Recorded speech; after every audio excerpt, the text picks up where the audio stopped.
السلام عليكم ورحمة الله وبركاته. إن الحمد لله نحمده ونستعينه ونستهديه ونستغفره ونتوب إليه ونتوكل عليه ونعوذ بالله من شرور أنفسنا وسيئات أعمالنا. من يهده الله فلا مضل له ومن يضلل فلا هادي له. اللهم صل وسلم وبارك على محمد وعلى آل محمد كما صليت وسلمت وباركت على إبراهيم وعلى آل إبراهيم في العالمين إنك حميد مجيد. Amma ba'd. Pagi ini mari sama kita merenungi rumah tangga Rasulullah SAW. Mudah-mudahan padanya ada perumahan, ada panduan. Dan tajuk yang dibawa pada pagi ini adalah berkaitan Rasulullah SAW sebagai seorang suami. Ini merupakan petikan daripada kitab karangan Syekh Muhammad Mahdi Al-Istanbuli, iaitu dalam kehidupan ini kadang-kadang kita jarang menyelami kisah Nabi SAW sebagai pemimpin, sebagai seorang suami. Dan selalu ditunjukkan baginda SAW seolah-olah menjadi seorang pemimpin, tapi perbincangan tentang sifat kualiti sebagai suami itu kurang diberi penekanan. Baik, kata pengarang rahimahullah, bila kita menghayati suasana kehidupan Rasulullah SAW bersama para isinya, baik sebelum ataupun selepas baginda diutus menjadi Rasul, kita akan dapat mengetahui rahsia itu dan memahami bahawa kemuliaan yang terdapat pada para isteri baginda disebabkan oleh kualiti kepimpinan dan peranan yang ada dalam kehidupan baginda sebagai seorang suami. Ada pepatah yang mengatakan, di sebalik setiap lelaki yang hebat ada wanita yang agung. Demikian juga pepatah dalam bahasa Arab mengatakan, maksudnya kuda itu bergantung kepada siapa penunggangnya. Jadi Rasulullah SAW merupakan teladan dan contoh terbaik bagi para lelaki dalam melayani para isteri dan juga memberikan nafkah, kesopanan, kemuliaan, penghormatan dan bijak mengendalikan rasa cemburu selain daripada mampu menyelesaikan perselisihan di antara mereka. Setiap pagi baginda Rasulullah SAW akan mengunjungi para isterinya untuk menyampaikan nasihat dan ta'lim. Demikian juga menjelang waktu petang baginda akan berbual mesra dengan mereka bagi mengeratkan hubungan kekeluargaan. Para isteri Nabi SAW biasa berkumpul bersama baginda di rumah mereka secara bergilir-gilir. Dalam pada itu Nabi SAW sering membantu melakukan kerja rumah dan menyelesaikan keperluannya sendiri. Ini satu perkara yang perlu diambil peduli. Kerana dalam kehidupan ini kadang-kadang sesuatu masalah itu tak dapat diselesaikan, tetapi dengan bercerita ia memberi keringanan. Maka apabila seorang suami tidak mengambil tanggungjawab itu, bimbang isterinya akan bercerita dengan orang lain, dan diceritakan pula mungkin kepada orang yang bukan mahram. Dan disitulah timbul rasa seolah-olah orang lelaki yang bukan mahram, yang ajnabi dekat pejabat itu lebih bertanggungjawab dan memahami perasaan dalaman si isteri. Maka itulah yang Arab kata, nazaratun fabtisamatun faliqa'un fakalamun faliqa'u. Mula-mula tengok, ambil perhatian, dengar, bercakap, lepas itu timbul kemesraan. Dan kemesraan berlakulah perkara-perkara luar dugaan dan jagaan. Jadi seterusnya kita patut mengetahui bahawa kejayaan Nabi SAW tidak hanya dalam kehidupan rumah tangga, malah meliputi segala aspek yang lain. Dari sudut politik, ekonomi, di mana kemenangan baginda dalam berbagai peperangan membuktikan bagaimana kualiti kehidupan Nabi SAW yang berteraskan kepada wahyu daripada Allah SWT itu untuk kita contohi. Dengan demikian kita mengetahui bahagian contoh yang terbaik. Hal ini dapat kita lihat dalam kalangan pemimpin dunia yang menonjol. Mereka itu mungkin berjaya dalam aspek tertentu sahaja.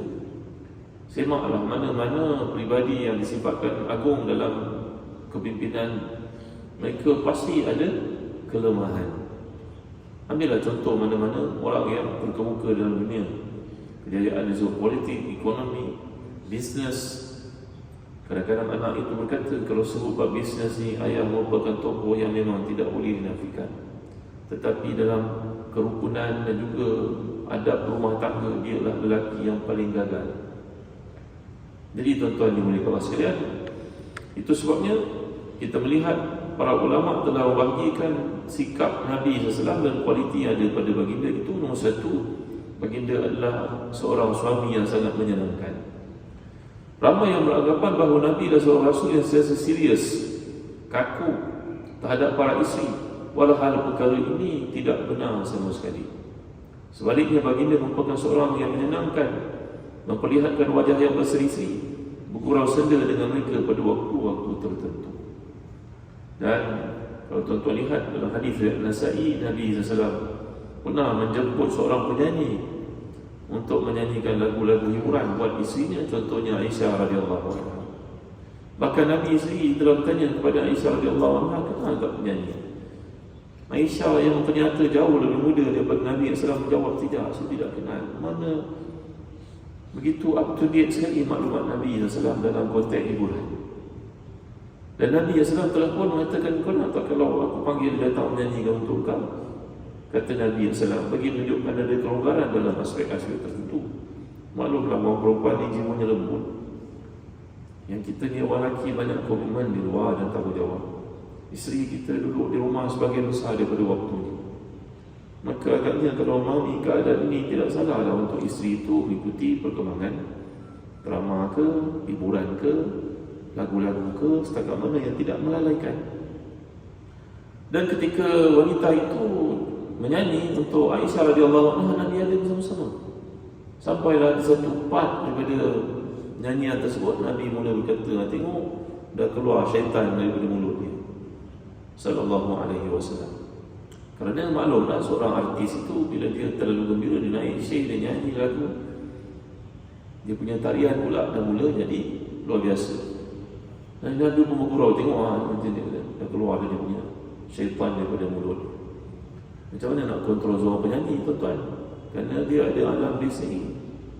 Jadi melihat kepada perkara tersebut, dalam hadis yang lain datang Abu Bakar As-Siddiq radhiyallahu anhu, dan beliau tidak perasan Nabi ada di rumah saat itu. Lalu dia menengking putrinya Aisyah dan berkata, ada lagu syaitan dekat rumah Rasulullah. Seolah-olah dia berkata demikian. Walaupun hadis itu konteksnya ketika hari raya, Nabi menegur, tak apa, ini hari raya Abu Bakar, biarkan mereka bergembira sekadarnya.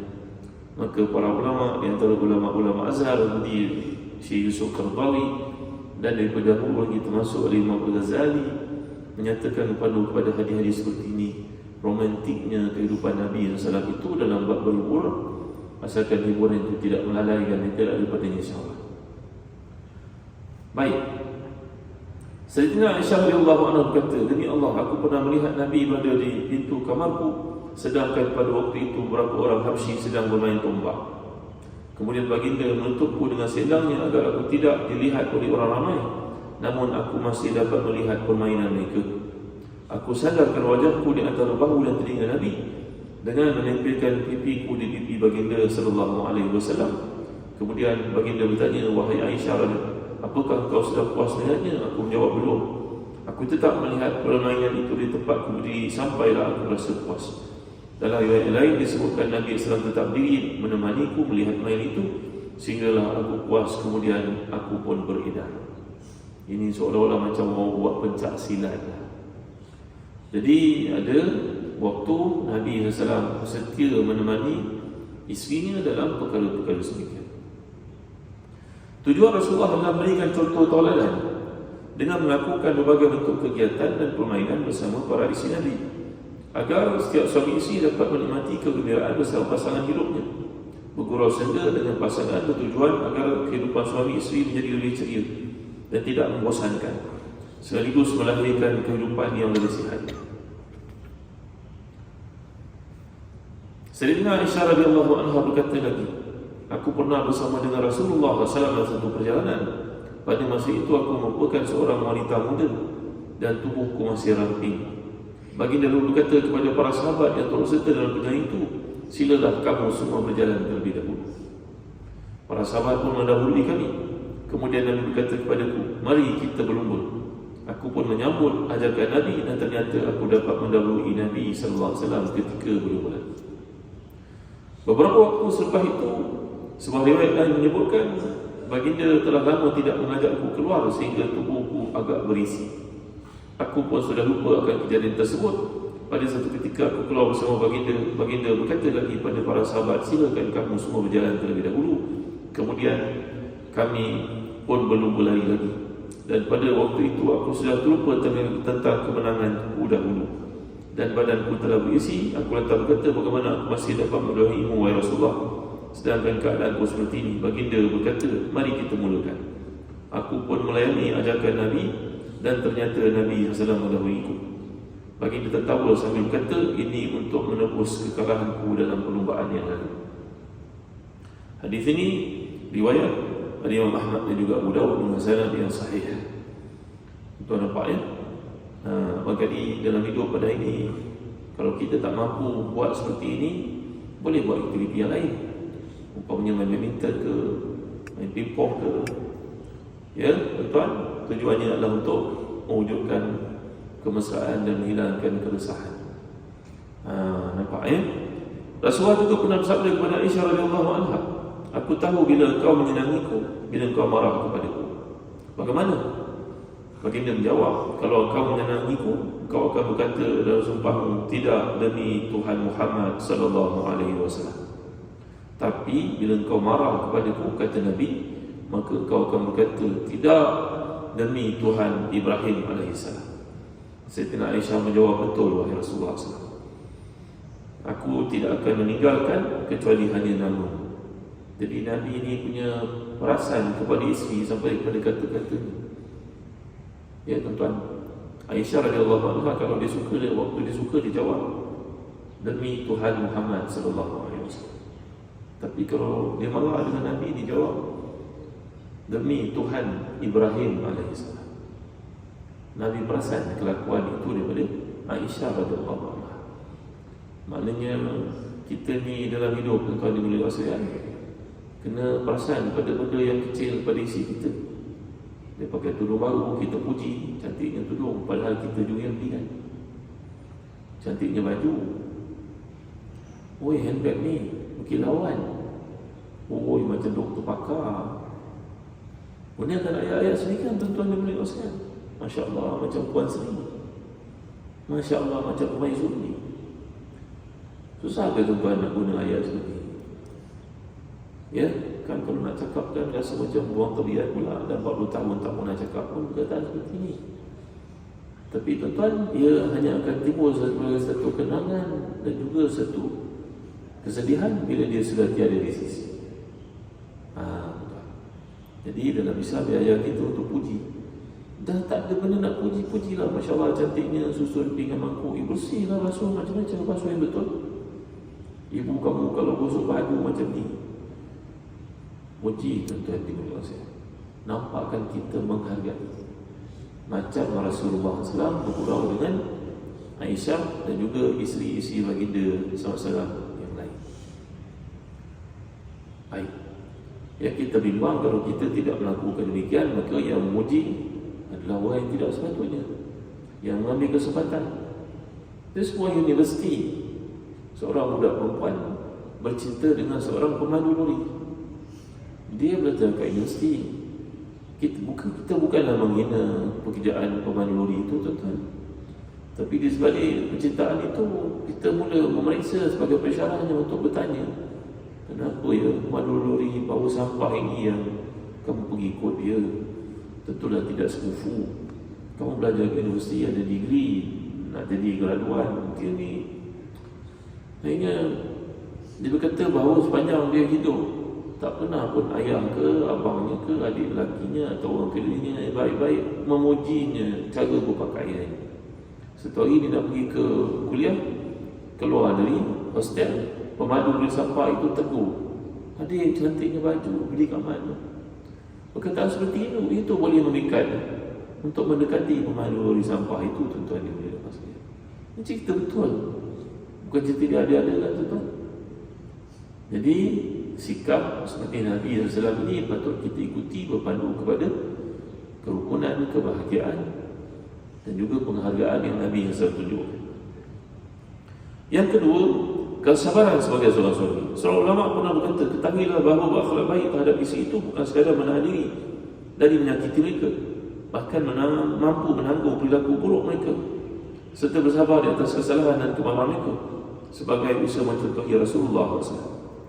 Di kalangan isteri Nabi pernah ada yang memprotes baginda. Salah seorang daripada mereka pernah bersikap dingin terhadap Nabi selama sehari suntuk. Isteri Sayyidina Umar radhiyallahu anhu juga pernah memprotes beliau, hingga Umar berkata, adakah engkau hendak memprotesku? Isteri yang menjawab, isteri Rasulullah juga pernah memprotes baginda, padahal baginda lebih baik daripada dia. Ya Allah, hebat tuan-tuan. Kata isteri Sayyidina Umar kepada Umar, bila dia protes Umar marah, kau nak protes aku ke?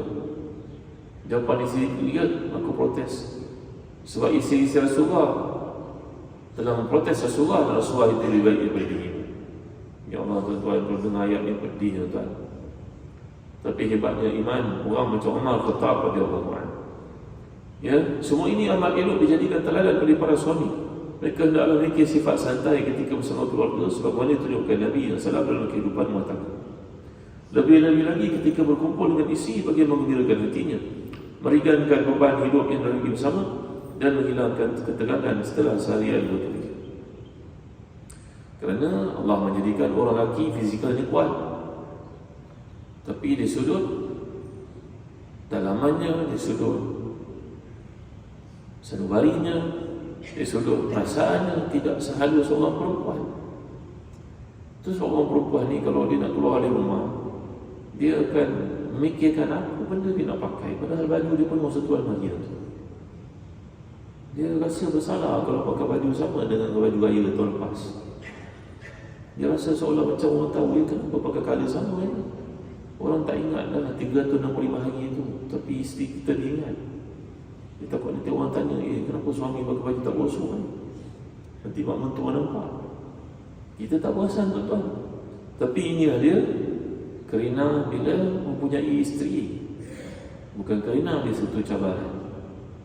Maka dalam keadaan seperti itu, suami harus menanganinya dengan bijak, dengan memberitahu. Sebagai contohnya, tuan-tuan, Rasulullah SAW yang kita baca kisah Nabi ini, kita sering terlupa bahawasanya Nabi merupakan seorang manusia yang sangat kaya sebenarnya. Kerana sudah ada kajian dibuat di Dubai pada hari ini oleh seorang pakar ekonomi Islam, namanya Dr. Abdul Fattah As-Salman. Dan kajian ini telah pun diiktiraf oleh pakar-pakar muamalah dunia, diketuai oleh Dr. Muhammad Az-Zuhaili, ini pakar muamalah besar di dunia, yang menunjukkan bahawa Nabi kita wafat dalam keadaan mempunyai harta sebanyak lebih kurang 380 juta ringgit kita, tuan-tuan, ataupun lebih sikit. Dalam keadaan nilai yang dikemukakan, kiraan bank negara pada hari ini, 1 dinar sama dengan lebih kurang 1,500 ringgit, 380 juta. Dan Nabi telah menginfakkan dengan bentuk wakaf, dan baginda merupakan manusia pertama melakukan wakaf sebelum dicontohi para sahabat yang lain, Uthman, Umar dan sebagainya, sebanyak 140 juta.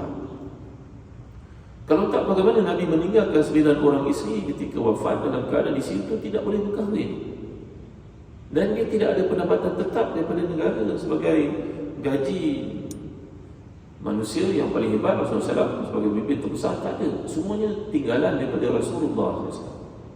Sudah dibuktikan kepada ini. Manakala sikap Nabi yang suka berderma itu memang satu kenyataan, dan tentulah kata Dr. Khattab As-Salman adalah satu kesalahan dan tidak wajar kalau Nabi bersedekah menggunakan duit Khadijah seperti yang dikata oleh sebahagian daripada orang yang tidak tahu. Kerana itu bukan sifat karim. Orang yang karim, yang pemurah, itu bersedekah dengan wangnya, bukan ambil duit bini dibagikan anak-anak buahnya. Itu bukan. Yang mengatakan bahawa Nabi menumpang di atas ihsan Khadijah itu satu kesalahan, tidak benar. Seorang manusia menjadi contoh tauladan Dan hukum dalam Islam adalah haram mengambil harta isteri untuk bagi pada orang, kerana harta isteri itu milik dia, bukan milik kita. Mana boleh kita ambil gaji bini kita dan bagi pada mak kita? Mana boleh kita suruh bini kita berkhidmat untuk ayah ibu kita? Tak boleh hukumnya. Tak boleh, tuan-tuan dia boleh lepaskan, melainkan dengan ihsan ataupun keredaannya. Jadi pendapat yang mengatakan Rasulullah menumpang di balik kekayaan Uthman, Abu Bakar, Khadijah, ini satu kesalahan. Dia naik dari sudut hakikat yang sebenarnya. Nabi tidak pernah melakukan demikian. Manusia mulia tidak akan menumpang ihsan untuk menunjukkan kekayaan dan penghargaan dengan mengambil daripada orang lain dan bagi kepada orang lain yang tidak kena mengena. Tidak. Kerana Nabi SAW dalam setiap peperangan, Nabi diberikan oleh Allah satu bahagian yang besar daripada pemulihan kekayaan peperangan itu. Ini ketetapan daripada Allah SWT di bawah khususiyah, kelebihan yang ada pada Rasulullah SAW. Maka jangan kita tersilap untuk mengatakan Nabi miskin, dulu tak ada duit, pinjam ke Abu Bakar. Perjalanan pergi hijrah, betul Abu Bakar belikan untuk Nabi seekor unta yang dihadiahkan, tetapi Nabi tetap bayar lepas sampai di Madinah. Nabi tidak pernah menumpang ataupun mengambil kesempatan di atas kepimpinannya untuk orang di bawahnya. Bayangkan tuan-tuan, menjadi seorang pemimpin tertinggi dalam satu organisasi, tiap hari makan free. Pergi sana orang bagi makan, pergi situ bagi makan, ekspor sana sini, semua minyak, betul, semua free. Tuan-tuan dia boleh kawasan, semua nak jadi menteri, tuan-tuan dia boleh kawasan. Tapi Rasulullah tidak begitu, sallallahu alaihi wasallam. Ya, maka jangan kita tersilap untuk mengatakan kerana telah ada kajian mengira setiap peruntukan untuk Nabi dan juga harta yang Nabi pernah perolehi dan Nabi memberi untuk, contohnya sahabat bernama Hakim bin Hizam dalam perang di Hunain itu 300 ekor unta. Takkan Nabi bagi seorang pada dia yang lain tak dapat? Logically Nabi bagi pada dia 300 ekor unta. Kalau satu bahagian 5,000 pada hari ini, berapa tuan-tuan Nabi bagi? Masalah. Maka janganlah kita menyangkakan bahawa Nabi dibaca pemula hadis orang yang paling kaya nanti akan merangkak masuk syurga. Dia tidak faham maksud hadis itu. Jadi tuan-tuan, menyatakan satu perkara yang bukan bidang kita dan kita tidak faham pada satu kezaliman kepada Islam sebenarnya. Maka kekayaan adalah satu anugerah daripada Allah, dan kebanyakan Nabi yang Allah utuskan kaya. Nabi Ibrahim kaya, alaihi salam. Nabi Lut kaya. Nabi Ayub selepas jatuh sakit jadi kaya kemudian. Nabi Sulaiman ketua orang paling kaya di dunia, tuan-tuan di dunia. Jadi hidup melipat dan minta-minta bukan sikap Islam sebenarnya. Dulu kita ditipu oleh skema-skema menelefon mengatakan begini dan dapat duit daripada orang. Hari ini skema-skema dah pandai menipu pula, menelefon dan mengatakan dia sakit itu, dia sakit ini. Satu hari mungkin 5-6 panggilan seseorang boleh kita terima. Sakit, dia sakit, minta bantuan, bininya pula sakit, minta duit. Apa kerja orang Islam ini? Ya, dia bawa Grab, bawa motosikal, hantar makanan itu pun ada pahala untuknya bagi orang makan. Maka dia minta macam ni, apa dapat tuan-tuan dia boleh rasa. Kemudian ada duit banyak sangat, buatlah program-program penajaan, bola sepak dan sebagainya, nampaklah macam baik sikit. Panggil pula orang-orang miskin datang makan. Dengan Allah terima kebaikan yang dibuat itu. Hantarlah orang pergi umrah satu bas, padahal duitnya semua diberi sumber yang haram, tuan-tuan dia boleh rasa. Skema-skema di kalangan orang Islam pada hari ini. Lepas tu bangga di sini untuk menceritakan macam mana jadi orang baik, taat pada ibu bapa, supaya berjemaah jangan tinggal. Jangan terperangkap dengan orang sedemikian, tuan-tuan. Ya, hari ini ramai pula yang nak menjadi tokoh-tokoh untuk mendidik orang bisnes. Apa bisa sih buatnya? Orang-orang bisnesmen yang berjaya ada masa tak untuk buat benda seperti itu? Tuan-tuan yang mulia sekalian, kita melihat benda ini fenomenal sebagai risau. Semua orang nak jadi inspirator untuk bantu orang berniaga. Entah mana rezeki dia dapat, mana ilmu dia dapat, kita pun tidak tahu.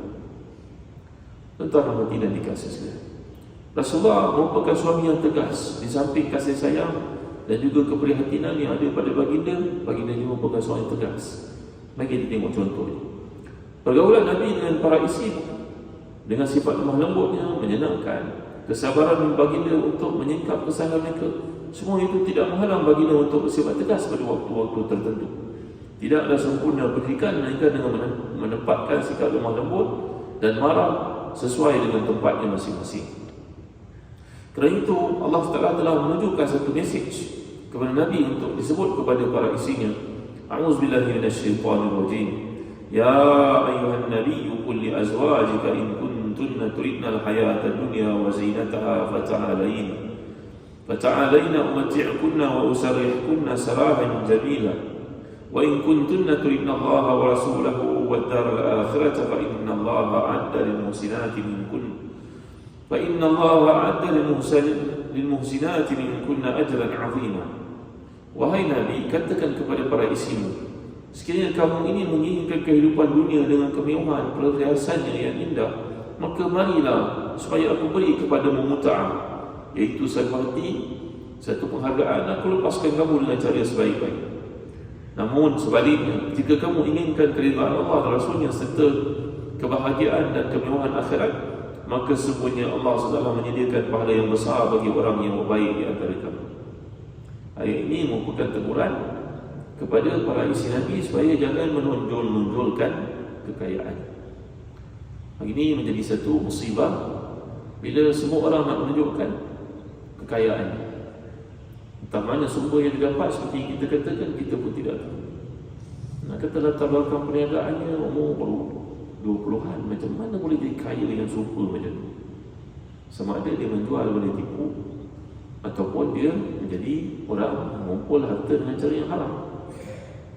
Dan hari ini banyaklah skim-skim cepat kaya yang dihalalkan oleh para agamawan yang tidak memahami muamalat. Maka kita pun terlibat dengan investment. Masuk 1 juta, tiap-tiap bulan dapat 10,000 assured return. Apakah mereka tidak tahu ini riba, tuan-tuan? Mana boleh perniagaan menjanjikan keuntungan sentiasa? Kerana perniagaan tidak semestinya akan berjaya. Dia ada ups and downs dia. Mana boleh berniaga terus berjaya? Setiap bulan pula dapat return. Dia masuk pula kadang-kadang bukan calon orang ke masjid pun ikut juga. Sebab apa? Sebab tamak dengan dunia. Tuan-tuan yang boleh bahas sekalian, untuk mengetahui riba ini ada 70 pintu, 60 pintu, setengah dia ada 70 pintu. Pintu yang paling ringan daripada riba adalah seperti seorang lelaki itu berzina dengan ibunya sendiri. Hadis ini sahih dari Bukhari dan Muslim. Ataupun seorang perempuan berzina dengan anak lakinya, begitu maksudnya. Tapi ramailah yang terlibat, yang terjebak. Kadang-kadang orang agama masuk juga. La haula wala quwwata illa billahil aliyyil azim. Ada pula kalangan skamer dan juga Pak Mantelo ini pergi haji dan ikut jemaah haji package yang paling mahal. Kerana dia nak promote marketing dia kat situ. Tunjuk dia pergi yang paling mahal, dia sponsor pula berapa puluh orang ikut sama yang mahal-mahal. Tunjuk pada orang dia berjaya lah bisnes, maka ramai dah ikut. Yang pergi haji tidak tahu jadi pembimbing, itu pun masuk juga. Nanti dijanjikan nanti tahun depan lepas raya tahun baru dapat pulang. Orang tunggu-tunggu tak dapat. Sebab benda ini berlaku dan dia tanya, Ustaz, tolong jumpa orang tu Ustaz. Dia tahu pergi paling mahal Ustaz. Tapi kami ni semua ni, wow, semua terlibat. Disimpan duit dengan dia, dijanji ada 3 tahun kami tunggu tak ada apa-apa return. Yang kamu pergi masuk buat apa? Mana akal kamu ni? Orang tak belajar tinggi pun faham macam mana pula boleh berniaga. Dan kadang-kadang yang paling malam dia pergi pinjam pula dengan bank untuk masuk dalam skim itu. Duitnya ada 10,000, masuk tiap bulan 1,000. 10 bulan dah pulang modal ROI dah. Bulan ke-11 jadi untung, disangkakan begitu. Masuk 5-6 bulan, lepas tu stop skim. Duit dia 100,000 ini masuk macam mana? Dijanjikan 10,000 pulangan sebulan itu. Ini riba, tuan-tuan. Ini riba. Mana boleh skim itu menjanjikan pulangan? Once dijanji saya pulangan seperti itu, hukumnya riba. Kalau riba itu haram. Maka tuan-tuan nanti dah dikasih sihat ramailah orang jadi kaya dengan skim macam ni, tuan-tuan. Betul tunjuklah hidup macam orang Islam sana yang perempuannya pakai kuda, tunjuk pakai pula bawa handbag yang harga puluh-puluh ribu. Maka ramai lagi orang masuk. Apalah tuan-tuan, benda ni basic lah tuan-tuan. Masuk benda ni riba namanya. Mana boleh masuk, haram hukumnya tuan-tuan. Ibn Hajar Al-Haythami menceritakan dalam kitab dia bertajuk Az-Zawajir, bahawasanya Setiap Ramadan dia akan mengkhatamkan Quran dekat kubur ayah ibunya. Tiap Ramadan. Malam 27 dia khatamkan Quran dekat kubur ayah, dekat kubur ibu. Mana seorang setiap Ramadan dia akan baca 2 kali Al-Quran, dia untuk ayah, untuk ibu. Allah hebatnya anak yang salih. Satu hari malam 27 yang dikatakan oleh kebanyakan para ulama bahawa itulah Lailatul Qadar Ramadan tahun itu. Dia baca kubur, tak sempat baca di kubur ayah dia sebelum subuh. Sambung lagi lepas subuh sampai matahari nak terbit. Dia mendengar suara di satu kubur dekat dengan kubur ayahnya. Terkejut dia. Dia terus baca Quran sampai sempurna. Dia pun mengecam suara dari kubur itu kalau kita dah melompat pergi, tuan-tuan. Maka dia pun bertanyalah kepada orang yang ada di situ, kubur siapa kan? Macam bau kebumikan saja, putih lagi tanahnya, bak sini. Maka mereka menjawab, ini adalah seorang ahli masjid. Masya Allah, ahli masjid. Dalam hatinya, kenapalah orang ini menjerit-jerit dalam kubur malam Qadar Ramadan itu terangkat siksa kubur, tetapi tidak untuknya. Allah membuka hijab untuk para walinya mengetahui perkara yang dia tidak nampak. Akhirnya bila dia selidik, lelaki ini merupakan seorang pengamal skim cepat kaya, tuan-tuan. Selepas dia bersara dengan wang yang banyak, dia ajak orang masuk skim cepat kaya. Ini cerita ratusan tahun dulu dah berlaku, berulang-ulang lagi. Masih lagi orang Islam tidak faham bahawa amalan ini amat menyedihkan, tuan-tuan. Nanti kita bercakap orang marah, tengok dengki, pak. Bukan masalah dengki, tuan-tuan. Ini masalah akhirat, masalah pahala dosa. Maka jangan kita terperangkap untuk melihat orang berjaya di mana-mana yang diviralkan. Tanpa latar belakang yang untuk penjagaan, tiba-tiba dia berjaya. Apa dia buat dia? Waktu orang yang pula tolong promotekan, bagus, jaga mak dia, tawadhu. Tuan-tuan dimuliakan Allah sekalian, jangan terperangkap dengan janji-janji palsu seperti ini. Islam itu terlalu jelas, tuan-tuan. Tanya dulu kepada orang yang berkeahlian. Jangan ustaz-ustazah celup-celupan entah mana-mana diambilnya untuk menjadi pakar rujuk dalam mana-mana skim itu menghalalkan yang haram. Jangan kita terberdaya, tuan-tuan dimuliakan Allah sekalian. Ya, ini semua adalah sifat tamak, rakus. Ya, ada orang masuk bukan 10,000, 100,000, berjuta-juta dia masuk. La ilaha illallah Muhammad Rasulullah. Ya, jadi kembali kita kepada apa yang dikatakan oleh Allah SWT untuk Nabi-Nya SAW, tak payah menunjuklah. Ada harta sudah. Dia ting kosong ni kalau turun dari bukit, kelentang-kelentung bunyinya, kelentang-kelentung. Cuba kalau tim itu penuh, dia bunyi tak ada turun daripada bukit. Ya, jadi ini yang jadi peringatan daripada Allah untuk Nabi-Nya SAW, tak payah menunjuk. Kau isteri pemimpin yang terbesar, jangan tak payah menunjuk. Hidup seru sederhana. Hidup sederhana itu lebih baik daripada hidup menampakkan kepada orang lain nikmat yang Allah berikan, kerana tidak bijak untuk menampakkan semua nikmat itu kepada orang. Ya, tapi Nabi ajar ista'inu ala qada'i hawaijikum bil kitman. Tak payahlah tunjuk kepada orang semua yang kamu ada. Wa amma bi ni'mati rabbika fahaddits. Dengan nikmat yang ada kamu tunjukkan, itu betul. Kalau kita berniaga maju, kita keluarkan zakat, panggil pusat zakat untuk terima zakat kita, tunjukkan zakat yang kita keluarkan itu sebesar pintu ceknya, boleh, sebab itu benda wajib. Wajib kena tunjuk pada orang. Kalau kita tak tunjuk pada orang, nanti orang kata ni aku maju zakat tak bayar. Berlaku tak? Benda wajib memang kena tunjuk. Sebagai Jumaat kita berjaya di toko korporat, duduk ke depan ni, nampak insyaAllah hebatnya, contoh sebagai Jumaat itu memang sembahyang yang wajib. Tak boleh pula kita nak kata wiriah bukan depan. Apa tuan? Itu bersadaqati fa ni'mahi wa itu khuwaha tutuha al-fuqara fa huwa khairun lakum. Kalau kamu menunjukkan satu nikmat yang Allah berikan, rupa sedekah itu bagus. Menyembunyikan pun bagus juga, Allah pun untuk kamu. Maka kata para ulama dalam fiqh ayat ini, dalam ayatul ahkam, berpandu kepada hadis yang lain, afdalu salatil mar'i fi baitihi ila al-maktubat. Sebaik-baik sembahyang lelaki itu adalah di rumahnya, melainkan sembahyang fardu. Sembahyang fardu kena datang ke masjid bagi orang lelaki. Nampak hebat. Dia pemimpin ahli politik datang sembahyang ni. Awal pula tu. Bukan datang lambat, minta orang reservekan untuk dia tempat. Tuan-tuan dimuliakan Allah sekalian. Yang disuruh datang lambat imam saja, imam. Jumaat ke, raya ke, imam datang paling last saja, itu hukumnya. Ya, itu hukum yang sebenarnya. Bukan imam datang awal ke depan, tak. Nabi datang last sekali sebagai imam. Sembahyang hari raya, supaya orang nampak, oh hebat imam, Masya Allah, imam kita pakai rujuk kita. Yang kita jemaah ni datang awal. Hari ni terbalik, imam datang awal, kita datang paling lambat sekali. Maka tuan-tuan dimulakan sekalian, sila faham ini kena dibetulkan. Zakat, tunjuk pada orang. Kita syarikat perniagaan, kita buat zakat, tunjuk pada orang. Zakat saya keluarkan, surat serius Kelantan, saya hantar kat Kelantan, contoh. Macam tu. Yang sedekah-sedekah kita sembunyikan.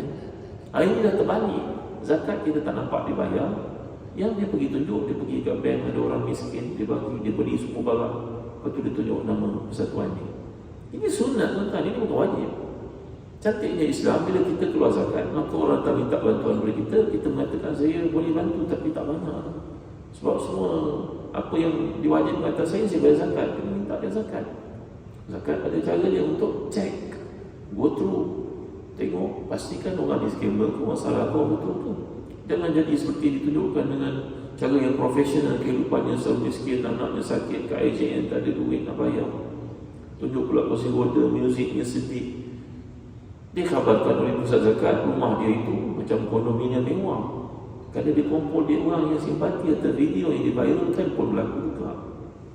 Cantiknya Islam, bila orang kaya bayar zakat, maka orang susah datang ke zakat. Zakat itu yang cek.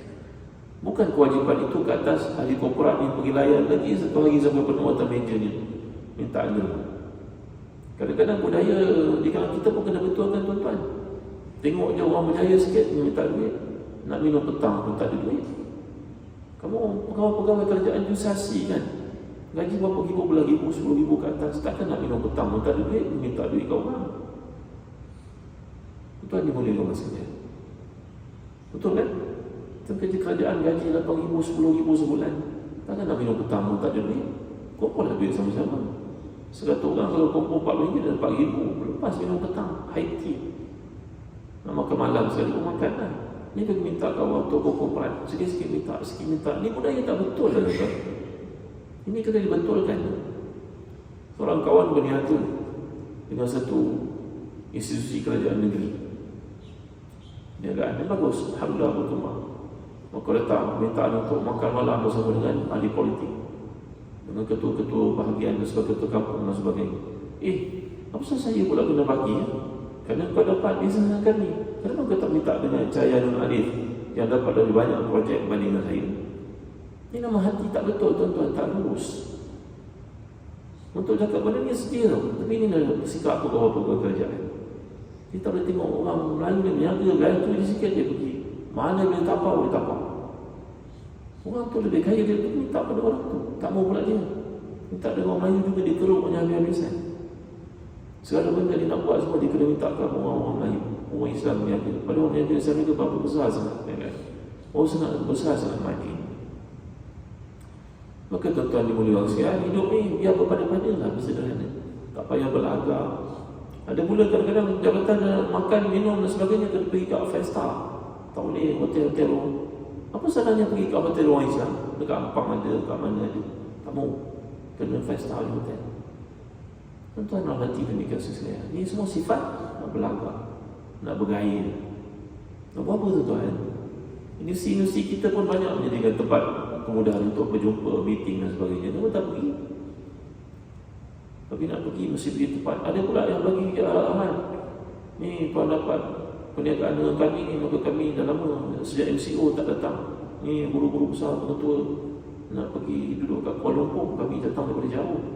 Nak duduk dekat dengan pasar raya sekian-sekian, dia pula boleh bagi syarat kat kita. Semua kita kena bayar hotel dan makan ni. Ini kena tegur, kena betulkan. Apa sikap macam ni tuan? Sifat orang yang keras hati, yang sombong, nak bergaya, nak berlagak, nak menunjuk pada orang. Tapi kerja dekat pejabat bukan diselesaikan dengan betul. Semua kerja bukan kerana Allah, kerja kerana al-fulus. Semua nak dapat bergaya, nampak hebat. Tuan-tuan ni boleh tak masalah. Ini bukan kita katakan marah atau geram dia bukan. Orang bekerja makan gaji, dia ada pendapatan tetap.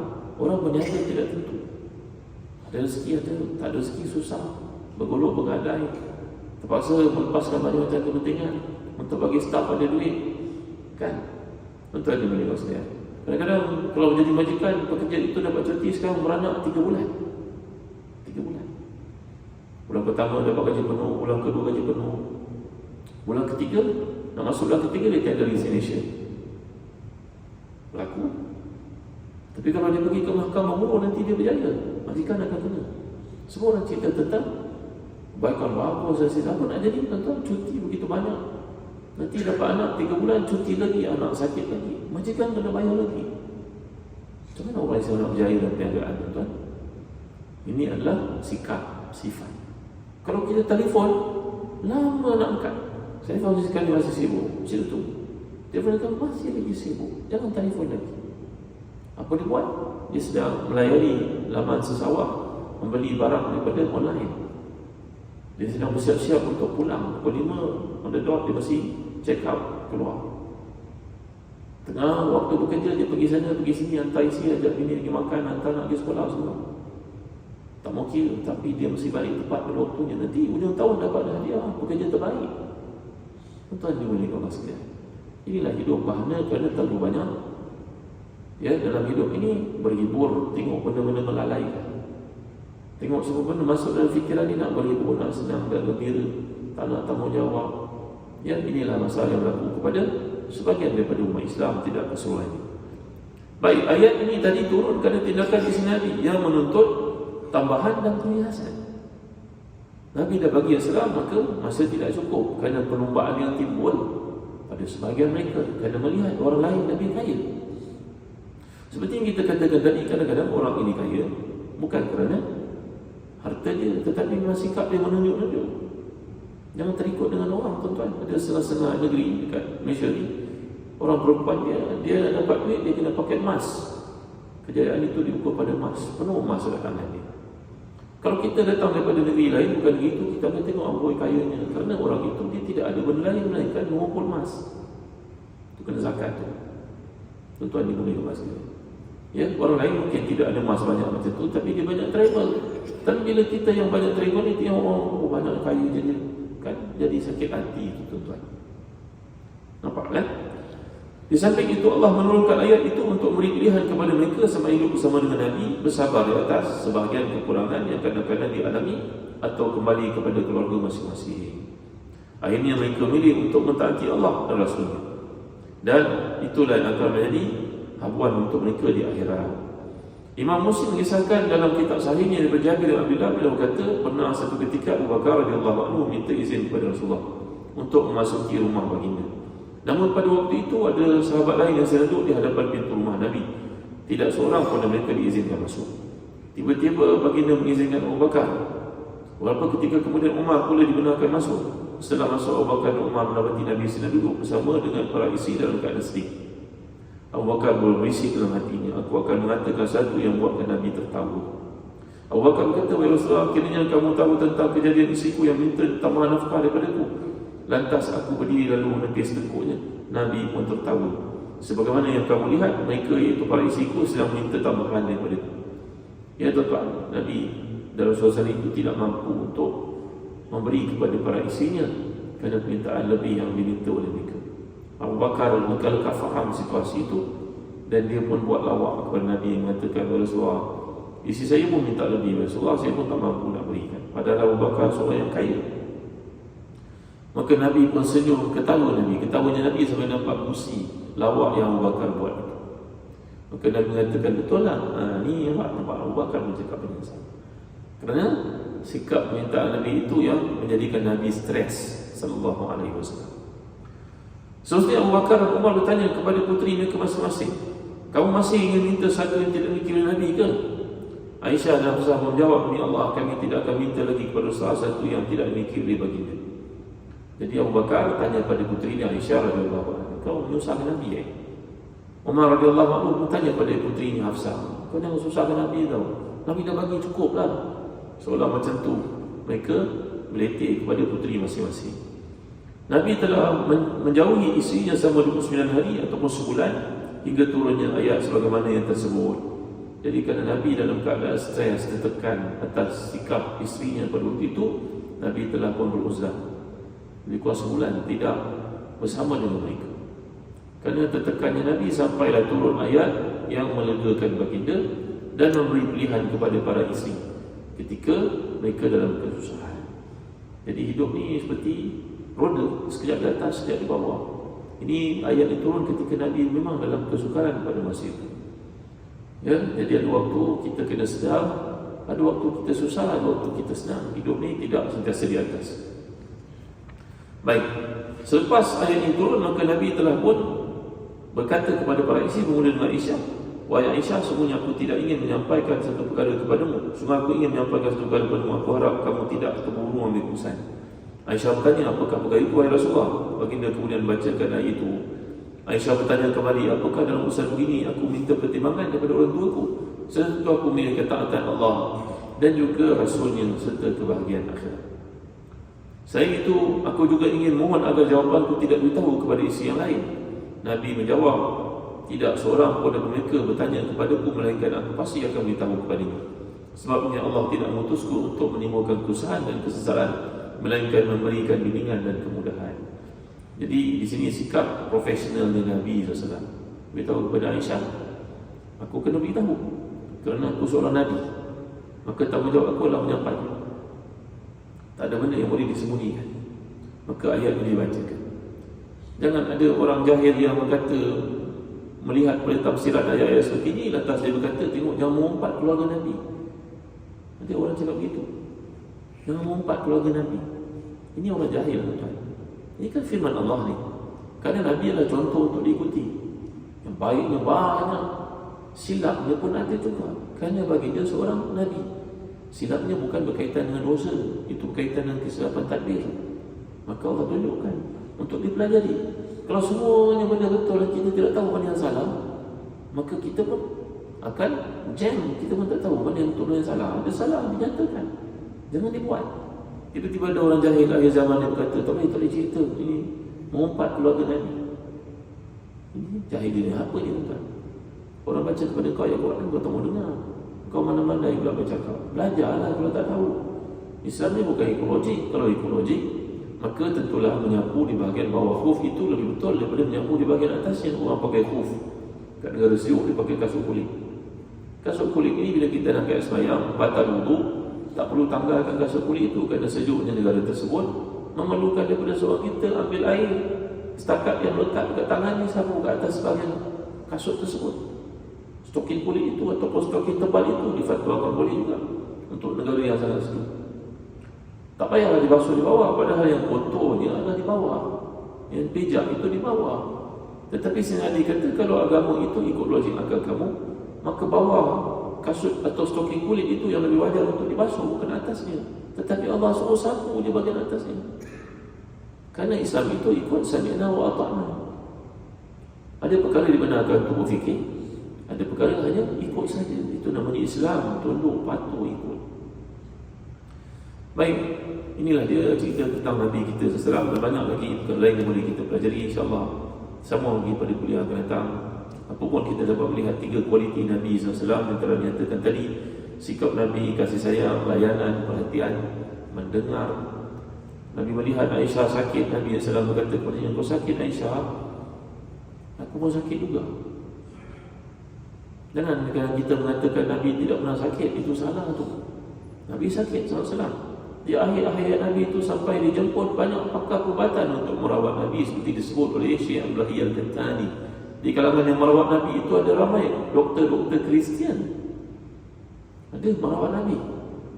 Pada waktu Nabi gering, Nabi sakit di akhir-akhir Nabi SAW. Bagaimana doktor didatangkan untuk merawat baginda sallallahu alaihi wasallam. Mudah-mudahan Allah beri kepada kita kefahaman, Allah beri kepada kita pengetahuan, kesuburan iman. Wallahu a'lam. Sallallahu alaihi wasallam Muhammad wa ala alihi wa sahbihi wa sallam. Walhamdulillahirabbil alamin. Barakallahu fikum. Alhamdulillah alamin wa salatu wassalamu ala asyrafil anbiya'i wal mursalin sayyidina Muhammadin wa ala alihi wa sahbihi ajma'in. Allahumma ighfir lana dhunubana wa liwalidina warhamhum kama awwalna saghara wa li jami'i masyayikhina wa jami'i ashabil huquq alaina minal muslimin wal muslimat al-mu'minina wal mu'minat rahmatika ya arhamar rahimin. Rabbana atina nurana waghfir lana innaka ala kulli syai'in qadir. Rabbana la tuzigh qulubana ba'da idh hadaytana wa hab lana min ladunka rahmatan innaka antal wahhab. Rabbana atina nurana waghfir lana innaka ala kulli syai'in qadir. اللهم أحسن عاقبتنا في الأمور كلها وأجرنا من خزي الدنيا وعذاب الآخرة. ربنا آتنا في الدنيا حسنة وفي الآخرة حسنة وقنا عذاب النار. صلى الله على سيدنا محمد وعلى آله وصحبه وسلم.